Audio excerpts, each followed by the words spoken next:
Because couples aren't just fighting about the issue at hand, they're often reacting from a patterned response. And I call that the seven relationship saboteurs.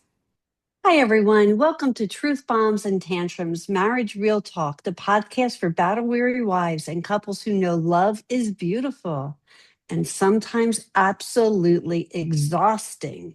I'm Donna DiDomenico, back again as your guest host, interviewing Veronica L. Nabizadeh, a marriage coach, non litigating attorney, and real life wife who came to the edge of walking away from her marriage and then chose something different.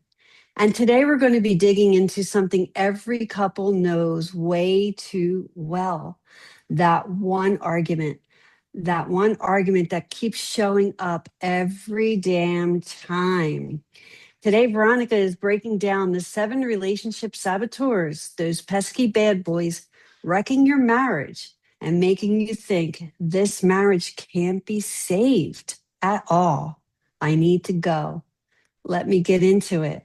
Hi, Veronica. How are you today? Oh, I'm so good, Donna. Thank you for being a guest host and for giving me your time today. I know that your time is precious and you have a lot on your plate too. So thank you. Oh, thank you, Veronica. It's such an honor for me to be here with you, honestly. But let's dive right into the questions because I have some great questions for you today. Okay. And I'm sure everybody is really going to be interested in this. So, Veronica, let's just start with why do couples keep having that same fight over and over again? What is it that's causing that?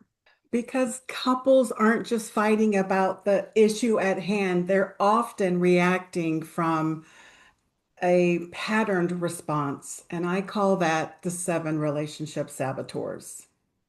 Wow. Okay. I can't wait to hear more about them, which I know we're going to get to in just a minute. But you also have your book. You wrote a book called Don't Throw in the Towel Yet.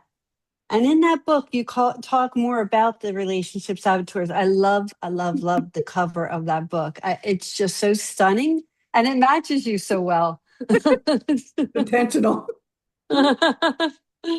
So, what exactly, though, before we get into the seven, what exactly is a saboteur? That is a pattern response designed to protect you by either disconnecting you from your partner or hurting your partner. Okay. Okay. So, something that is just coming on over and over again that just kind of triggers something That's within right. you, right? That's Yeah. absolutely Wow. right. Wow. And I can't wait to hear these because I know that these impact you not only in marriage, but in all aspects of life. But it's funny how these little seeds get planted. So before we actually dive into the seven again, I want to ask you something else that's important. And that is, why do smart, loving people fall into this saboteur gap or problem or pattern that we all see so easily? Yeah, there's four main reasons, Donna. It really is when you're a child, it's what you saw your parents role model. That's the first one. The second one is Okay. unmet needs in your childhood that you bring into the marriage, unconsciously, of course. And the third one is we are wired for self-protection. And the fourth Mm. is it's the society at large, it's the culture conditioning that shapes us. Okay. Wow, that's really great information because, like I said, I think this applies to a lot of different aspects of life. We fall into these traps that we actually kind of set for ourselves through all of the experiences that we have. All right, so let's now dive into the seven. Okay, let's start with number one. Number one, relationship saboteur is being right. It's the need to be right. And that means it doesn't matter the cost. You need to be right. All right. And so, you can kind of see that, right? We You all don't want to want to be be wrong. right. Right? Yeah. And I mean, we work hard to be right. What's the second one? The second relationship saboteur is being controlling, and that has two variations. There's direct control, That looks like do it this way. Come over here and give me what I need. It's domineering. And then the second Mhm. way control shows up is indirect. That's like passive aggressive, manipulation, people pleasing, managing. Hmm. What's an example of like a passive aggressive? Do you have one?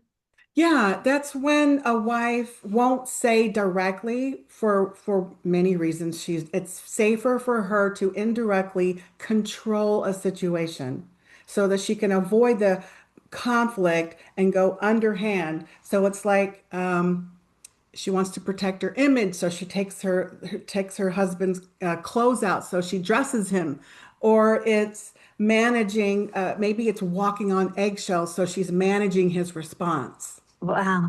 Okay. All right. That is controlling. You feel it. Uh-huh. Wow. Sometimes I would really like somebody to pick out my clothes for me, but I can't see it happening all the time. A designer, what does he call an image consultant, not your partner, right? Exactly. Exactly.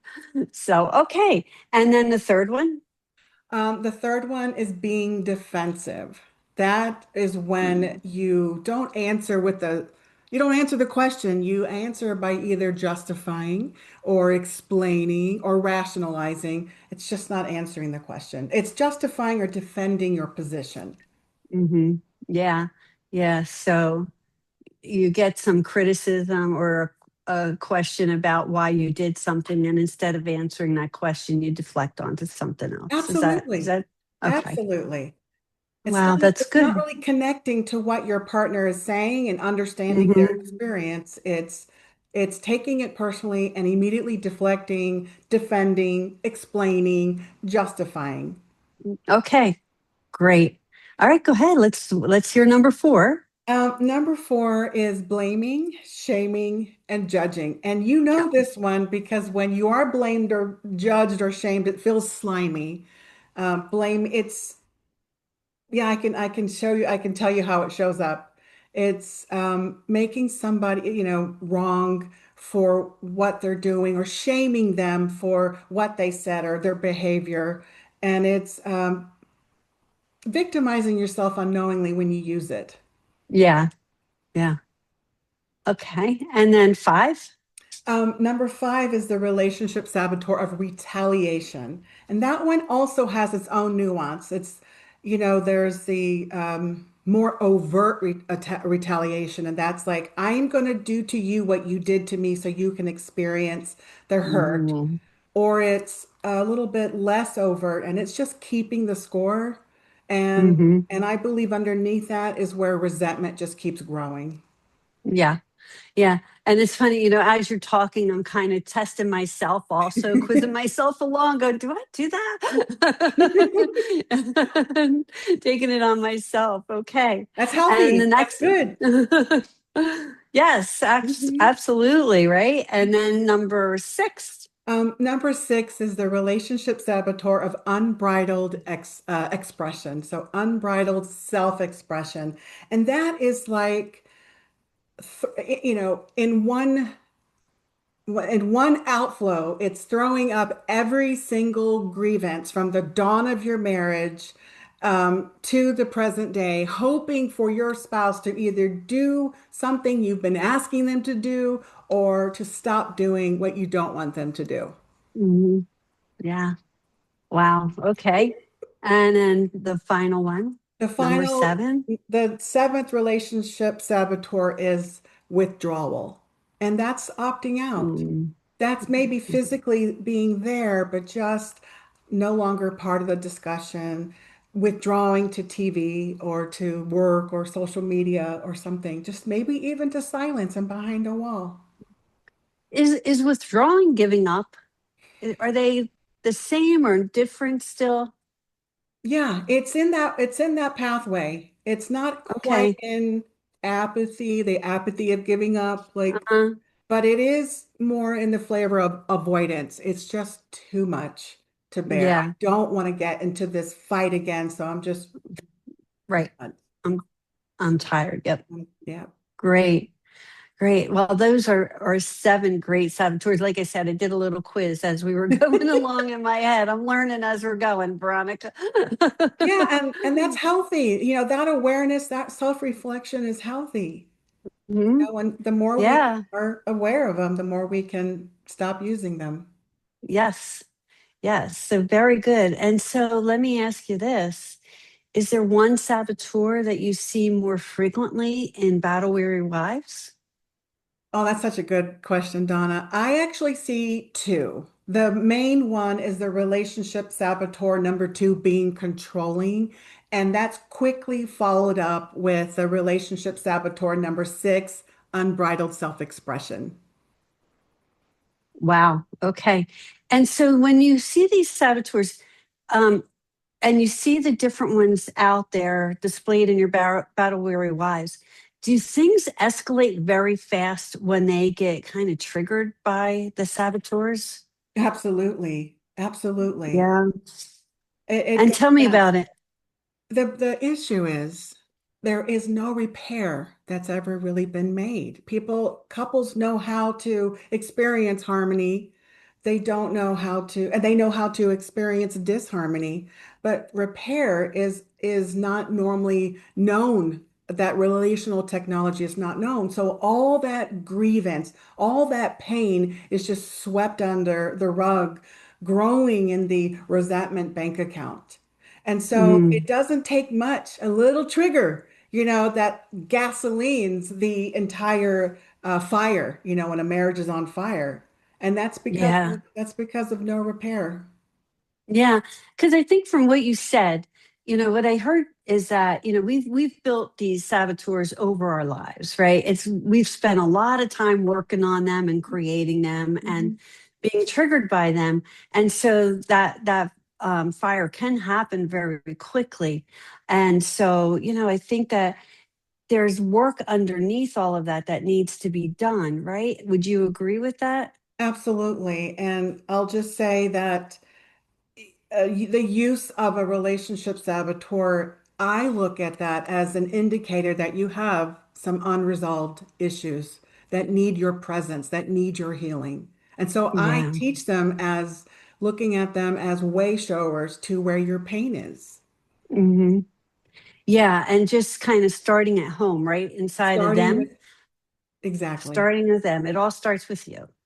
That's And then absolutely. once they can work on that and they can identify and start to heal themselves, then they can start to overcome the saboteurs. Is that Yeah. true? Yeah, I'll go into that. Absolutely. When you can stay centered, no one can make you Hmm. stay centered but yourself. And so when Hmm. you can turn to yourself and understand, why am I needing to protect myself? What am I protecting myself from? Why am I looking at my partner as the enemy? What can I do? And that taking radical responsibility is the first step. Great. Yeah.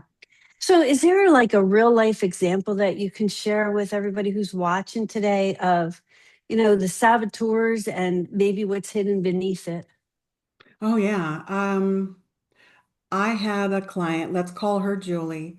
She came to me in the throes of, she was ready to get divorced. And the painful thing is, she didn't want to. She loved her husband, but that ache and that pain was far more than the love that she had for her husband. And she had no idea that she was using the relationship saboteur number four, blaming, shaming, and judging. Like, we don't know. Hmm. When these are deployed, that's why it's good to learn them and identify them. So she would blame her husband. If you hadn't done this, then I wouldn't do this, right?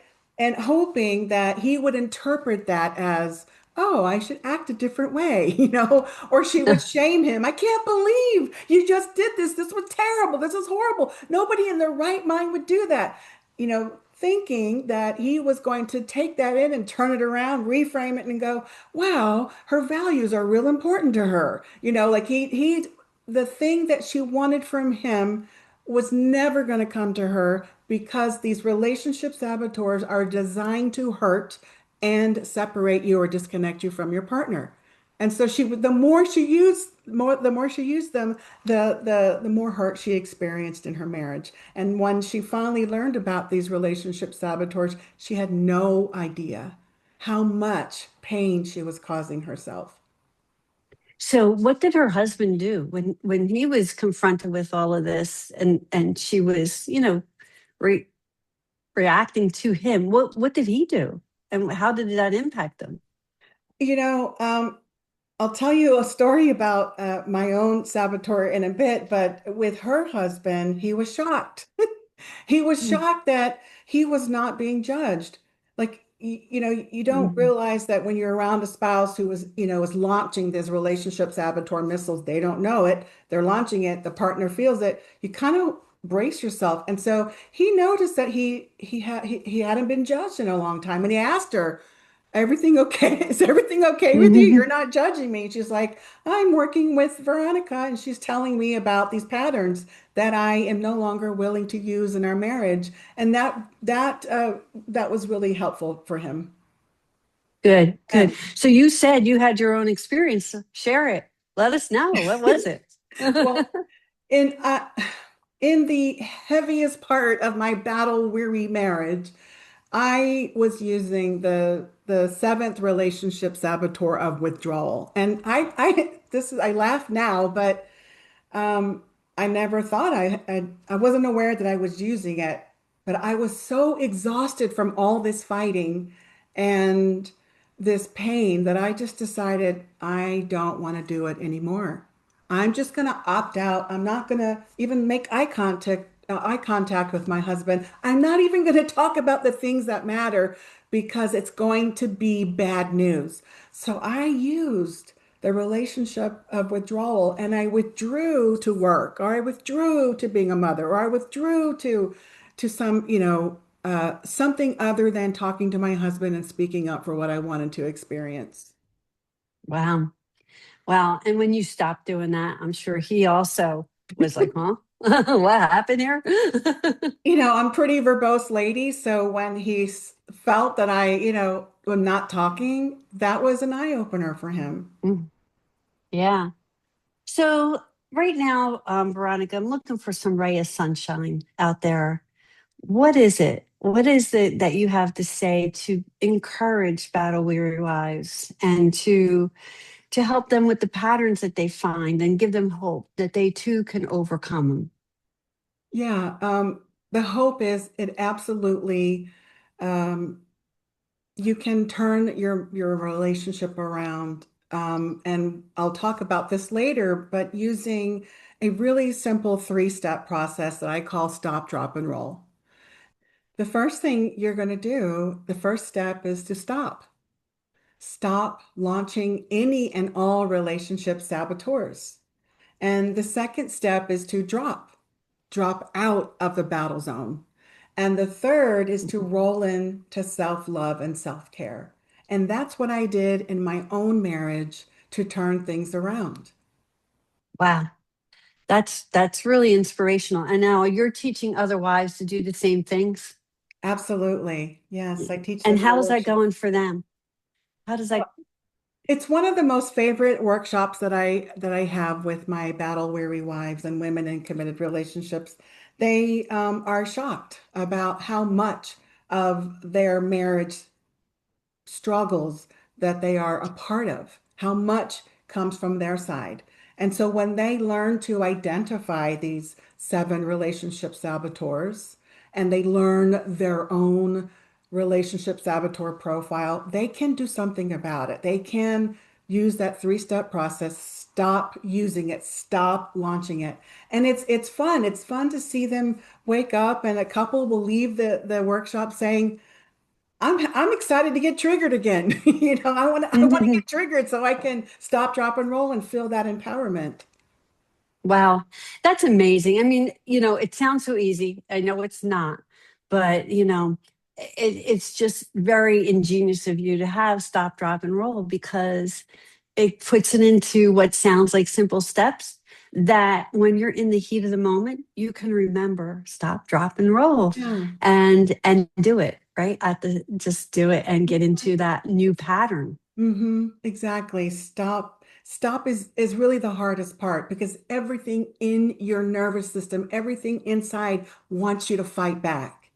Once you Yeah. can, like I want STFU, once you can shut up, and drop out the battle zone, you can turn inwards and do that self-love and self-care and just keep repeating it. And it gets after you do this a number of times, it gets easier and easier. And my marriage softened because of me taking radical responsibility for my reaction and my response.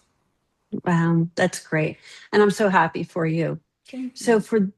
for those listening today that maybe heard the seven saboteurs and they say, I do that, I do that, I do that. Maybe there's at least three that they do.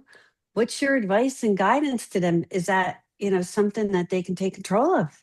Absolutely, absolutely. So I'm going to look at the camera because if you're listening here, my dear, beautiful battle weary wife, the first thing I want you to know is you are not alone. Many, many, many relationships struggle because of these seven relationship saboteurs that are at play. And the second thing, I want you to know that with a little practice, you can learn these seven relationship saboteur profile that you have, and then you can stop, drop, and roll to have a more peaceful marriage. That is so great. And Veronica, I want to reemphasize, like, I love what you've put together because it is so relational, right? Like, so I can relate to it. You had stop, drop, and roll, and we talked about that a little bit in this podcast, but also in the previous one. Mhm. Stop, drop, and roll. I can remember that. Seven saboteurs. I could relate to every one of them. So when you said the saboteur, I was like, oh, that's easy. That's easy to remember. Not easy to conquer, but easy to Yeah. say, okay, I can relate. I do that or I don't do that. Oh, good, I don't do that, right? Kind of It's thing. always nice And when you so know. and okay, that one's off the list, but I got six others. No, don't worry Exactly. about. And my But profile changed over the course of my own growth. But yes, it's good to self-reflect and know what you're looking for. That's very empowering. yeah. And so I really, really, again, you're taking this and making it so relative. And so I don't want to say the word easy, but it is easy Yeah. for It's people to connect with. It's Yeah. simple, right? It's the 1, 2, 3 process. Like Mm-hmm. learn these seven relationship Yeah. saboteurs, apply, stop, drop, and roll. Boom. Simple, not easy. No, that's right. I didn't stop, I didn't drop, and I didn't roll every time, but I kept picking up myself by my bootstrap. And every time I stopped, drop, and rolled, I got better and better at it. Yeah. Yep. Well, and this has been great. It's been a great conversation today. And I just love being on the other side with you to do the interviewing part of it. I can't wait until the next one that we do because I learn every time and it's just been wonderful information. So thank you, Veronica. I've loved the experience of working with you. Oh my gosh, thank you, Donna. And every time I speak to you, I learn from you, and I want you to share this beautiful book that you released back in December called Be the Difference Now. If you have it with you, I'd love for you to share it and talk about it and how to find you and where to buy your book. Okay, so this is the book, Be the Difference Now. That's what it looks like. And Beautiful. this has been a labor of love for me. And it's off of the commitment. I spent my career in leadership development and leadership, executive leadership roles. And, I'm sitting here today looking back at leadership and seeing that we have so many things that we can do more impactfully in the future. And, it's basically moving away from that old, divide and conquer and command and Hierarchical. control, yeah, type of environment, and really embracing and uniting people and bringing them together as a leader to help make progress. And when we do that, people join and they want to work with you, for you, help you do all of those things, but also they feel so empowered that it's helping them grow and helping them feel really good about themselves as well. So in the Be the Difference Now, that's what we cover. We go from leading today to leading into the future.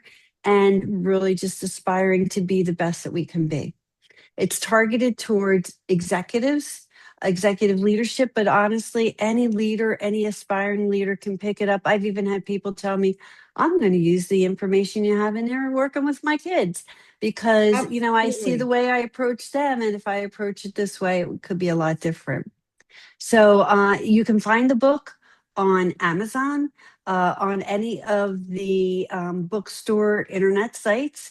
It's also available in audio, which I'm really excited about. So all the audio uh, suppliers have the book as well, Oh, it's and it's wonderful. in the e format and a hard copy format for everyone. Oh, that is so excellent. And I love the work that you do. It is absolutely so needed. And we need this change. We need Thank this you. change in leadership. And I just thank you for the work that you're doing, Donna. And I want all our listeners to know that we're going to put Donna's contact information, her email, or where she can buy, where you can buy her book and her website. So thank you, thank you, thank you for that. Thank you. And it's been just great being with you, Veronica. Thank you. Same, likewise. You made this very easy for me. Good, good. That's what I'm supposed to do. Well, that brings us to the end of episode 2. If this has hit home for you, please don't keep it to yourself. Share it with a friend who may be struggling too. And please subscribe. And if you have a minute, I would love a review from you. My name is Veronica L. Nabizadeh with my beautiful guest host, Donna DiDomenico. This has been Truth Bombs and Tantrums, the Marriage Real Talk podcast. And until the next time, don't fake fine. Don't go quiet. And for the love of all that's sacred, don't throw in the towel yet because if it's worth fighting about, it's worth fixing.